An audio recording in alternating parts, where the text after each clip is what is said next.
दृष्टीनां सर्वदा धर्म ज्ञानी परप्राप्ता मुच्यन्ते जिनोत्मा। जब धर्म का विनाश होने लगता है, आचरण का विघात होता है, मिथ्या की वृद्धि होती है, ऐसे काल में तीर्थंकर भगवान जन्म लेते हैं। एक पंचका प्रतिष्ठा महोत्सव एक बहुत गूढ़ रहस्यमयी है। हमको ये बताना चाह रहे हैं, उपाय सिद्ध परमात्मा है। इस प्रतिष्ठा के माध्यम से जो व्यक्ति ये सोचता है भगवान कोई एक सत्ता है और जगत में सब भक्त हैं, परंतु ये सूचित कर रहे हैं यदि हम भक्ति रहेंगे तो भविष्य में हम भगवान कैसे बन सकते हैं। प्रतिष्ठा के माध्यम से परमात्मा जन्म लेते हैं, लेकिन जो पुरुषार्थ करता है, रत्नाकर धर्म का पालन करेगा, ऐसा जीव स्वयं भगवान बन जाता है। 5 दिन की प्रतिष्ठा के अंतर्गत गर्भ कल्याणक, जन्म कल्याणक, दीक्षा कल्याणक, केवल ज्ञान कल्याणक, निर्वाण कल्याणक, इन पांचों कल्याणकों में जीव के पुरुषार्थ की व्याख्या की गई है कि बिना उपाय के कोई सिद्धि प्राप्त नहीं कर सकती है। न परमार्थ सिद्धि हो सकती है, न लौकिक सिद्धि हो सकती है। आस्था के भगवान के प्रति जो कर्तृत्व की भाषा हम बोलते हैं, ये मात्र आस्था का प्रतीक है, पर वास्तव में होता वही है जो जीव स्वयं करता है। यदि भगवान हमारे सुख दुख का कर्ता हो गए तो हमारा स्वयं का किया हुआ कर्म व्यर्थ हो जाएगा और हम एक दिन कभी अपने आप को भगवत्ता की ओर नहीं ले जा सकते। एक पंचमा के माध्यम से विश्व शांति, जगत में मैत्री भाव, करुणा की दृष्टि, ये संदेश है देश के लिए, विश्व के लिए कि यदि आत्मा पुरुषार्थ करती है सम्यक तो स्वयं परमात्मा भी बन सकती है, और विपरीत पुरुषार्थ करती है तो दुर्गति को भी प्राप्त होती है। संसार में न कोई किसी को सुख का दाता न दुख का दाता है, अपने पुरुषार्थ पर सुख दुख निहित है। साहब, भारतवर्ष में जैन धर्म अहिंसा के लिए पहचाना जाता है, माना जाता है, विश्व को क्या संदेश देना चाहेंगे? और वास्तव में भारत देश ही क्या, सारा विश्व इस बात को जानता है कि भारत भूमि अपने आप में तीर्थ भूमि है। तीर्थंकर, चक्रवर्ती, नारायण, बलभद्र, ऋषभ देव से लेकर भगवान महावीर स्वामी तक, कृष्ण, राम, ये सभी इस भूमि पर हुए। और भारत ने हर समय दयाम धम्मो दया विशुद्धि का सूत्र दिया है। किसी भी समस्या का समाधान हिंसा नहीं हो सकती है, शंका का समाधान जो है वो अहिंसक प्रवृत्ति से हो सकता है। आप भी यह विश्वास मानिए, कितनी युद्ध हो जाए अंत में शांति कब आएगी? अहिंसा से आएगी। इसलिए जो तीर्थंकरों ने, भगवंतों ने, महापुरुषों ने भारत की भूमि से विश्व के लिए अहिंसा परम ब्रह्म का सूत्र दिया है, आज की तारीख में भी भारत की स्वतंत्रता में कहीं ना कहीं अहिंसा का ही स्थान है। इसलिए सारे विश्व को चाहिए है कि आप अहिंकारता और कर्तृत्व बुद्धि, समझ में आ रहा है मैं क्या बोल रहा हूँ? अहिंकारता, कर्तृत्व बुद्धि, ये 2 बातें सारा विश्व भूल जाए तो कोई किसी का युद्ध ही नहीं है। अहिंसा ही अहिंसा है। अहिंकार और कर्तापन ये व्यक्ति को हिंसा भड़का रहा है। मैं ही सब कुछ हूँ और मैं ही करने वाला हूँ। चाहे आपका घर हो चाहे बाहर हो, सर्वत्र एक ही सूत्र है। जब जब भाई भाई में झगड़ा होगा तो 2 ही सूत्र आएंगे, मैं करने वाला हूँ और मैं ही करता हूँ। तो अहिंकारता और कर्तृत्व बुद्धि ये संपूर्ण लोग को दुखी किए है। यदि व्यक्ति अपने अहिंकार को छोड़ देता है, कर्तापन को छोड़ देता है, युद्ध करने की आवश्यकता ही नहीं है। इसलिए सारे विश्व को शांति चाहिए तो अहिंसा का आश्रय लेना ही पड़ेगा। सर, दिगंबर जैन गुरु की तपस्या के बारे में समाज को आप क्या संदेश देना चाहेंगे? दिगंबर जैन साधु किस प्रकार से होते हैं, उनका जो काम काज समाज में? बहुत बढ़िया प्रश्न है। यथार्थ में दिगंबर पंथ नहीं, परंपरा नहीं, साधना है। और ये साधना निसंगता की साधना है, अहिंसा परम ब्रह्म की साधना है। मूल बिंदु अहिंसा पर टिका हुआ है। किसी प्राणी को कष्ट न हो। अब इनकी अहिंसा इतनी सूक्ष्म है, धूप से छाव में धूप में आने पर भी ये श्रमण, इस पिच्छी का जो प्रयोग करते हैं, ये झाड़ू नहीं है, ये जीवों की रक्षा के लिए, मार्जन के लिए। पहला इनका व्रत है अहिंसा। किसी प्राणी को कृतकार्यता अनुमोदना से कष्ट न हो, इनका अहिंसा मानना है। दूसरा इनका व्रत है सत्य। स्वयं के प्राण भी क्यों न चले जाए, लेकिन असत्य भाषा का प्रयोग नहीं करते। असत्य से मतलब पेंसिल को हाथी बोलना इतने असत्य नहीं है। किसी से अहितकर वचन बोलना भी असत्य। रतिकर, अरतिकर, भयकर, शाबद वचनों का प्रयोग जैन मुनि नहीं करते। इनके वचनों में चाहे कोई पूजा करे, चाहे कोई तलवार का प्रहार करे, सबके प्रति शांत बुद्धि है, उसका नाम जैन श्रवण है। दिगंबर मुनि अहिंसा व्रत के पालन के लिए सत्य का प्रयोग करते हैं। चोरी का कोई प्रश्न ही नहीं है, क्योंकि शरीर पर कोई धागा ही नहीं है। विश्वास का कोई मुद्रा है, ये दिगंबर मुद्रा है। यदि आज हमारे भाई साहब किसी घर जाए भरत, तो उनको बोलना पड़ता है, भाई देखना अपना घर, क्योंकि लोगों की शंका है बहुत सारी जेबें हैं, इसलिए लेके जा सकते हैं, पर इनके पास वस्त्र ही नहीं है, कोई जेब ही नहीं है। एक ऐसी मुद्रा है, कपड़े से युक्त व्यक्ति बहुत सारा डाका डाल सकता है। डाके का मतलब, चोरी का मतलब किसी की वस्तु ग्रहण करना ही नहीं है, अपनी इच्छाओं को छुपाना भी डाका है।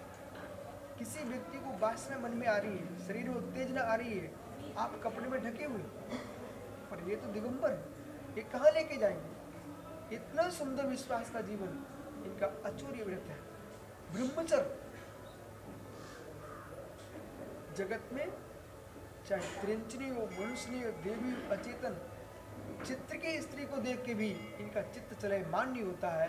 ऐसे ब्रह्मचर्य व्रत के पालक दिगंबर मुनि होते हैं। परिग्रह के नाम पर शरीर ही परिग्रह हमारा है।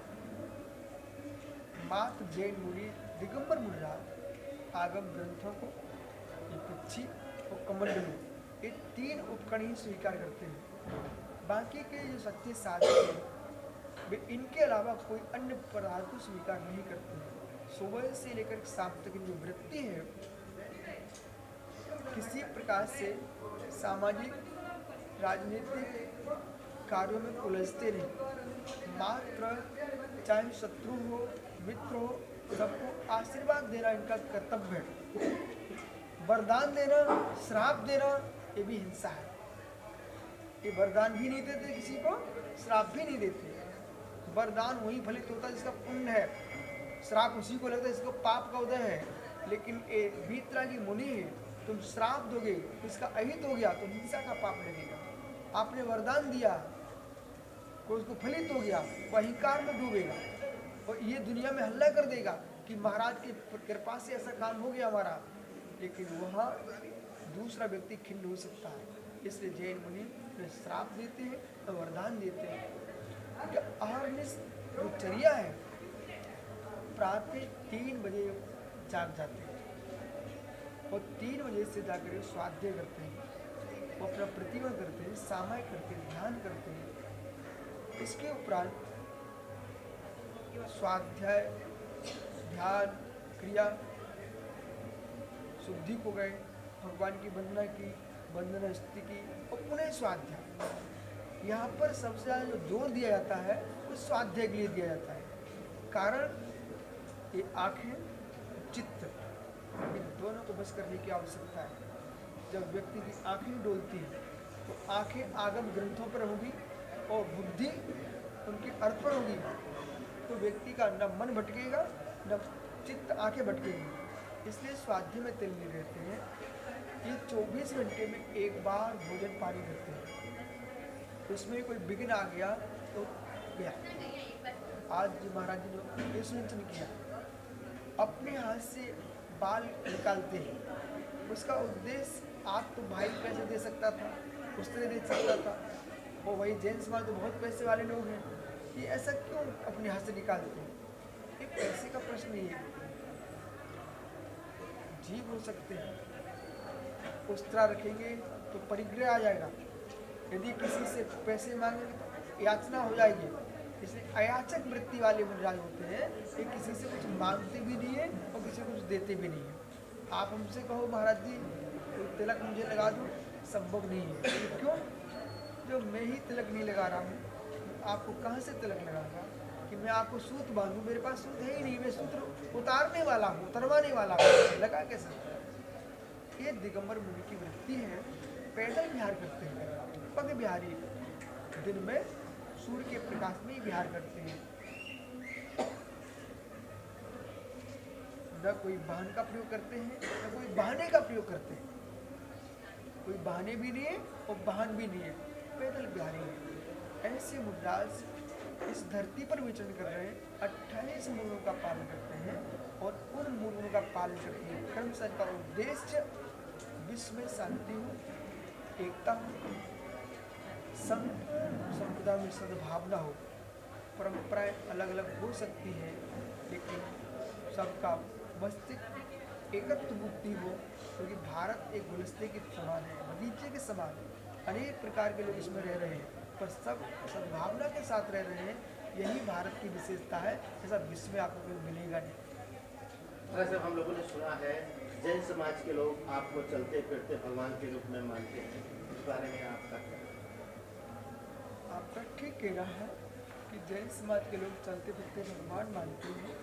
दो दृष्टियाँ हैं, आप डॉक्टर बन चुके हो तब भी डॉक्टर हो, और डॉक्टर अभी बने नहीं हो लेकिन आप बनने वाले हो, तब भी पहले से लोग क्या बोलते हैं? डॉक्टर, बराबर। तो जैसे कि आप बनने वाले व्यक्ति को भी डॉक्टर बोलते हो, कोई छात्र डॉक्टरी पढ़ रहा है उसको डॉक्टर कहते हैं, द्रव्य निक्षेप का काम है। ऐसे जैन मुनियों के लिए लोग चलते फिरते भगवान कहते हैं। मतलब जिनकी साधना, जिनकी आराधना, परिणामों की निर्मलता पवित्र है, वे हमारे लिए भविष्य में बनने वाले भगवान आज पृथ्वी पर चलते फिरते भगवान है। यही दृष्टि है। अमर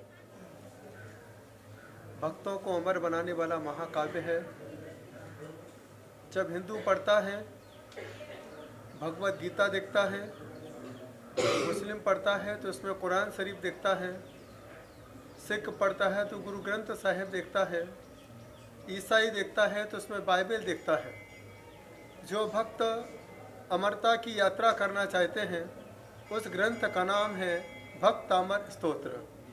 क्योंकि यहाँ पर अभी आचार्य विशुद्ध सागर जी ने आपको बताया, यह एक दिगंबर धर्म है। दिशाएं जिसका अंबर है उसका नाम दिगंबर है।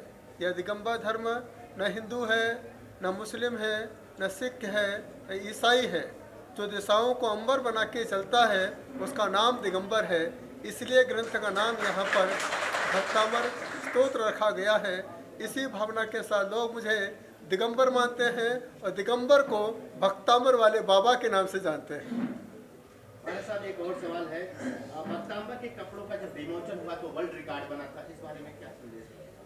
यहाँ पर हर जगह लोगों की भावना रहती है कि संत वस्त्र क्यों नहीं पहनते हैं। तो जो हमारे भक्त हैं, भक्तों के तन ढके रहें, भक्त हमेशा भगवान की भक्ति के साथ जुड़े रहें। लेकिन जब उनके तन ढके रहेंगे तो वह भक्त रहेंगे।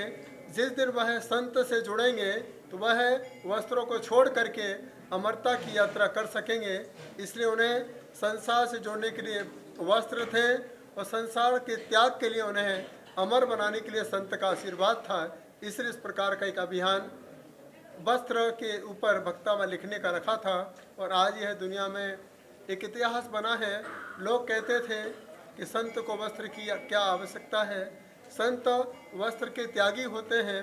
कि जब एक संत वस्त्र का त्याग करते हैं, यही भावना के साथ करते हैं कि संसार में कोई वस्त्र रहित न रहे संसारी जीव और अपने जीवन में अपनी आत्मा का कल्याण कर सके। मतलब आज के पंच कल्याण महोत्सव को लेकर के ट्रस्टियों के बारे में क्या संदेश देना चाहिए? ट्रस्टी से बना है, जिसमें ट्रस्ट होता है उसको कहते हैं ट्रस्टी। आज उन्होंने भक्तांबर पर विश्वास रखा है या पंचकड़क पर विश्वास रखा है। इसी विश्वास की वजह से आज यह विश्व में पंचकड़क का वास हुआ है। पंचकड़क हमारे मुंबई के लिए खास हुआ है। यह पंचकड़क ट्रस्टियों का पंचकड़क नहीं है, यह पंचकड़क मुझे लगता है पूरे मुंबई का पंचकड़क है। और मुझे सबसे बड़ी खुशी इस पंचकड़क में यही है कि ट्रस्टी तो हर बार प्रतिष्ठा कराते रहते हैं। इस पंचकड़क में पूरे भारत के एकमात्र ऐसे संत हैं जिसे आप देख रहे हैं, चर्या श्रोमणी विशुद्ध सागर महाराज। पूरे भारत देश के अंदर यही एक ऐसे संत हैं जिन्होंने पूरब हो, पश्चिम हो, उत्तर हो, दक्षिण हो, हजारों किलोमीटर की यात्राएं ये 4 महीने में पूरी कर लेते हैं। ये वो संत हैं, जब कभी पंचकड़क का नाम कोई सुनाता है, बताता है, तो वह अपनी यात्राएं प्रारंभ कर देते हैं। मैंने आचार्य श्री से पूछा, आचार्य श्री आप इतनी प्रतिष्ठा में क्यों शामिल होते हैं? एक इन्होंने आंसर दिया, भोग ज्ञानी हम प्रतिष्ठा में शामिल होंगे तो यह भगवान एक न एक दिन हमारी भी प्रतिष्ठा करा देगा और हमारी आत्मा का कल्याण कराएगा। तो यह प्रतिष्ठा किसी ट्रस्टी के माध्यम से नहीं होती है, यह प्रतिष्ठा संत के आगमन से हुआ करती है।